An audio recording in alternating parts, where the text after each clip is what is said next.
তো দেখুন বন্ধুরা, ফলটা পেকে গিয়েছে, কি সুন্দর লাল হয়ে গেছে। এটাকে আমি আজকেও ছিঁড়ে নিতে পারি, আবার কালকেও ছিঁড়তে পারি, খাওয়ার মতো উপযুক্ত হয়ে গেছে।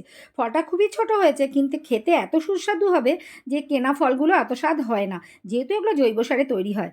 আর এইদিকে দেখুন, এই ফুলগুলো 5টা কুড়ি একসাথে এসেছিল, তার মধ্যে 3টে ঝরে গিয়েছে, কারণ যেই ডাল ধরে রাখতে পারবে সেটাই ধরে রেখেছে।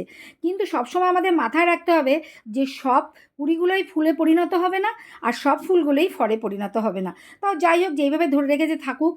আজকে হয়তো একটা ফুটবে আর এইটা হয়তো ফুটবে না, ভেবেছিলাম একসাথে ফুটবে, একসাথে ফুটলে খুবই ভালো। আর এই কুড়িটা দেখুন, এটাও আজকে ফুটবে না।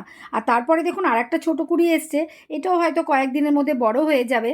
তো যদি সবকটা কুড়ি একসাথে ফুটতো, মানে সবকটা বলতে যেই 3টে একসাথে হয়েছিল, যদি একসাথে ফুটতো আমার খুব সুবিধা হতো, একসাথে পরাগায়ন করে আমি প্লাস্টিক দিয়ে বেঁধে দিতে পারতাম।